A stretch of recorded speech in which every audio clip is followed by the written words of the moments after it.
Sir, अभी आपका जो 2022 और 23 का जो डाटा है वो ये बता रहा है कि बड़े पैमाने पे बिजली की चोरी हुई है और आपको लॉस भी हुआ उसमें। हाँ तो जी। ये आपने किस तरह से फाइंड आउट किया है और क्या मामला है ये बताइए। अगर हम MPSL की बात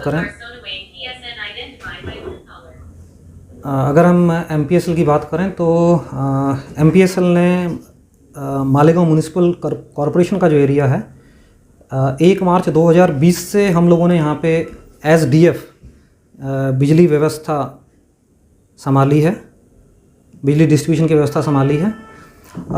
उसके बाद से हम लोगों का प्रयास रहा है यहाँ पर कि हम बिजली व्यवस्था को दुरुस्त करें। जहाँ कहीं पर भी बिजली की चोरी है वहाँ पर हम लोग कोशिश कर रहे हैं कि बिजली की चोरी को बंद किया जाए। पिछले 3 साल से अधिक समय में जब से हम यहाँ पर एज डिस्ट्रीब्यूशन फ्रेंचाइजी काम कर रहे हैं, हमने लगभग 7100 केसेस विजिलेंस के बुक किए हैं, बिजली चोरी के केस बुक किए हैं।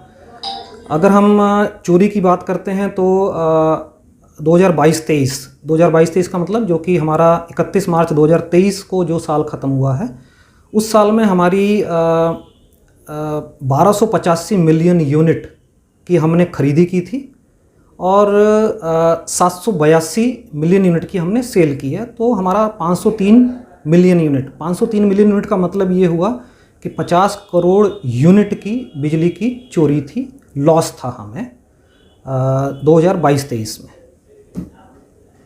सर, ये लॉस आप रुपीज़ में कैसे काउंट करेंगे इसको? यानी आपको क्या है कि लॉस यूनिट का लॉस हुआ, लेकिन वो पैसों में कितना लॉस होगा? देखिए, हमारा जो एवरेज बिलिंग का रेट है वो 7 रुपया 80 पैसा है।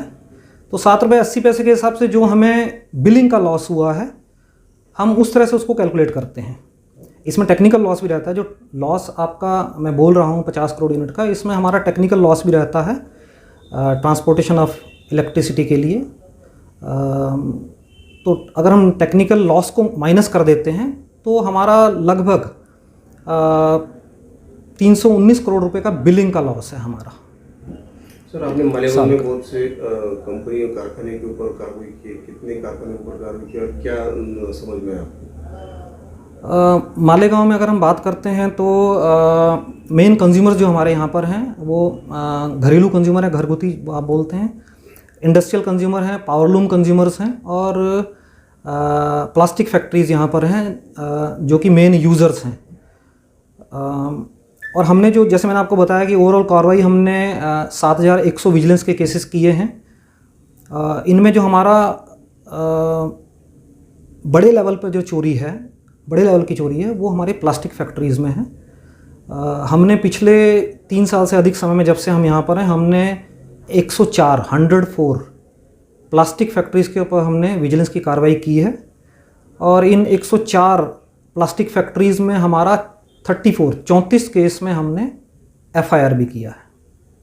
तो मालेगांव में अभी क्लोन मीटर का कुछ आइडिया मालेगांव में घूम रहा है, क्या वो क्लोन मीटर कैसा रहता है, उसके ऊपर कैसे कार्रवाई की जाएगी, आगे क्या रहेगा? क्लोन मीटर हमारा जो है, क्लोन से सीधा मतलब ये है कि जैसा आपका ओरिजिनल मीटर है, इसका डुप्लीकेट बिल्कुल ऐसा ही एक दूसरा मीटर जो है वो कंज्यूमर यूज़ करता है। हम क्लोन मीटर को जब पकड़ते हैं, हमारा मेन रहता है डाटा एनालिसिस। हम जिस मीटर को मीटर जो है, इसका बिलिंग जो होता है वो होता है कंजम्पशन के बेस पर, और कंजम्पशन को हम रिकॉर्ड करते हैं CMRI से, मीटर रीडिंग इंस्ट्रूमेंट है हमारा। उससे हम डाटा डाउनलोड करते हैं पिछले 6 महीने का। तो डाटा एनालिसिस में हमें पता ये लगता है कि जिस मीटर को कंज्यूमर यूज़ कर रहा है या जिसकी हम कंजम्पशन नोट कर रहे हैं, जिसके बेस पे बिलिंग हो रही है, वो महीने के कुछ दिनों के लिए वो डाटा डाउनलोड कर रहा है और बाकी दिनों में उस मीटर में सप्लाई नहीं दिखाई देती है, यानी कि पावर ऑफ दिखाई देता है। तो जब हम जिन दिनों में आपका पावर ऑफ है, उस दिन में अगर हम किसी फैक्ट्री में रेड करते हैं और वहाँ पर अगर हमें मीटर मिलता है, जैसा कि हमें मिला है, और उस केस में हमने जब चेक किया, डाटा को डाउनलोड किया, तो पता ये लगा कि जिस दिन पावर ऑफ दिखा रहा है ओरिजिनल मीटर, उन दिनों में ये मीटर चल रहा है, क्लोन मीटर। देखने में एकदम सेम है ये, जब तक आप इसका डाटा डाउनलोड नहीं करते हैं, डाटा एनालिसिस नहीं करते हैं, सिंपल देखने से आप नहीं बता सकते हैं कि ये क्लोन मीटर है या ये यहाँ पर 2 मीटर चल रहे हैं। तो बेसिकली डेटा एनालिसिस जो है वो हमारी स्ट्रेंथ है कि हम क्लोन मीटर को पकड़ पाते हैं। क्या क्लोन के बारे में वालों को आह्वान करें? मेरा सिर्फ क्लोन मीटर के लिए आह्वान नहीं है, मेरा आह्वान मालेगांव की पूरी जनता से है कि हम लोग यहाँ पर बिजली की सेवाएं देने के लिए हैं। मेरा मालेगांव के सभी लोगों से ये रिक्वेस्ट रहेगी कि आप मीटर कनेक्शन लें और मीटर कनेक्शन से ही बिजली यूज़ करें। क्लोन मीटर की, और हम इस चीज़ के लिए नए कनेक्शन की मुहिम भी हमने चला रखी है। हम लोग कैंप भी लगा रहे हैं जहाँ पर कि मीटर कनेक्शन की ज़रूरत है, जहाँ पर लोगों ने मीटर कनेक्शन नहीं है, बिना मीटर के सप्लाई यूज़ हो रही है, वहाँ पर हम लोग कैंप भी लगा रहे हैं और वहाँ पर हम लोगों को कनेक्शन भी दे रहे हैं कैंप के थ्रू। क्लोन मीटर की जहाँ तक बात है, क्लोन मीटर चोरी का एक जरिया है। चोरी करने के, बिजली चोरी करने के या मीटर को टेम्पर करने के और भी जरिए हैं। मेरा सभी लोगों से रिक्वेस्ट ये रहेगी कि बिजली को ईमानदारी से यूज़ करें और किसी भी डर के साए में ना रहें। देखिए, हमारा डाटा एनालिसिस, हमारी विजिलेंस स्क्वाड, हम लोग रेगुलर बेसिस पर एक्टिव हैं।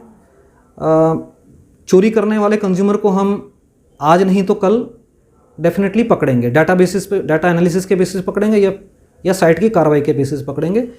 तो और जहां आपका विजिलेंस केस बनता है वहां पर आपका बिल भी बहुत ज़्यादा आता है, लाखों में बिल आता है। तो उसके साथ साथ आपके अगेंस्ट FIR भी होती है। तो इन लाखों के बिल से बचने और FIR के डर से बचने के लिए मेरी सभी लोगों से ये रिक्वेस्ट रहेगी कि आप बिजली चोरी से दूर रहें और मीटर के थ्रू आप एक्चुअल कंजम्पशन करके बिजली यूज़ करें। सर, कुछ शिकायतें जो पब्लिक की तरफ से हैं कि आपको इंफ्रास्ट्रक्चर तैयार होना चाहिए था, आपको अंडरग्राउंड लाइन डालनी चाहिए थी, कहीं पे आपके लॉसेस जो है, आपके पोल पे लॉसेस है और उसकी जिम्मेदारी आप नहीं लेते हुए पब्लिक पे डाल रहे हैं, ये सारी जो बातें हैं उसको आप दूर करने की कोशिश करेंगे जिस तरह से आपके एग्रीमेंट में लिखा हो? देखिए, डिस्ट्रीब्यूशन फ्रेंचाइजी एग्रीमेंट के हिसाब से हमें हर साल 20 करोड़ रुपया का इन्वेस्टमेंट करना है पहले 5 साल तक। यानी कि 5 साल में हमें 100 करोड़ रुपए का लगभग इन्वेस्टमेंट करना है। और इसमें हमारा जो मेजर खर्चा है वो रहता है हमारा सबस्टेशन बनाने पर।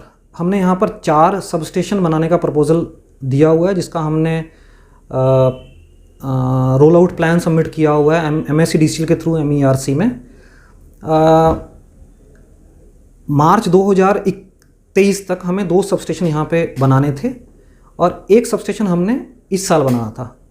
पहला सबस्टेशन हमने 2021 में बनाना था, जिसमें जो कि था खड़की रोड पर प्रपोज हमने किया हुआ था। बट खड़की रोड पर एक मैं आपको और बता दूं कि सबस्टेशन बनाने के लिए जो जगह हमें चाहिए वो जगह हमें MSEDCL की तरफ से मिलनी है DF एग्रीमेंट के हिसाब से, डिस्ट्रीब्यूशन फ्रेंचाइजी एग्रीमेंट के हिसाब से। तो जो हमने खड़की रोड पे पहला सबस्टेशन बनाना था उसकी जगह हमें नहीं मिल पाई थी, इसलिए हमने उसको आयशा नगर का जो एग्जिस्टिंग सबस्टेशन है वहीं पर हमने बनाने के लिए उसका प्रपोजल दिया था। और अप्रूवल के बाद अभी हम उस सबस्टेशन को बना रहे हैं, जो कि हमारा लगभग जून जुलाई तक बनेगा। इसके बाद हमारा दूसरा सबस्टेशन जो है, ये सबस्टेशन हमारा था आगरा रोड पर। आगरा रोड पर भी हमें जगह नहीं मिली है, इसलिए वो सबस्टेशन भी अभी तक उसकी अभी कहाँ बनेगा, क्या बनेगा, अभी ऐसा कुछ हम कह नहीं सकते क्योंकि उसकी अभी जगह ही अवेलेबल नहीं की गई है MSEDCL की तरफ से। तो मोटा हमारा जो एक्सपेंसेस होता है वो सबस्टेशन की तरफ होता है। तो जो 2 सबस्टेशन अभी हमने बनाने थे वो 2 सबस्टेशन हमारे अभी तक नहीं बन पाए हैं। इस वजह से हमारा जो हमने इंफ्रास्ट्रक्चर पे, डेवलपमेंट पे एक्सपेंसेस करने थे वो नहीं हो पाए हैं। इसके अलावा आपका जो कहना है कि हमने नेटवर्क को दुरुस्त करना है, हम लोगों ने ये मुहिम चलाई थी और मैं आपको कुछ जगह के नाम बता सकता हूँ, जैसे कि दरेगांव, किदवई रोड और हमारा दरेगांव और किदवई रोड ये है। लब्बैक नगर एक जगह है जहाँ पर हमने नेटवर्क को दुरुस्त करने के लिए काम स्टार्ट किया था।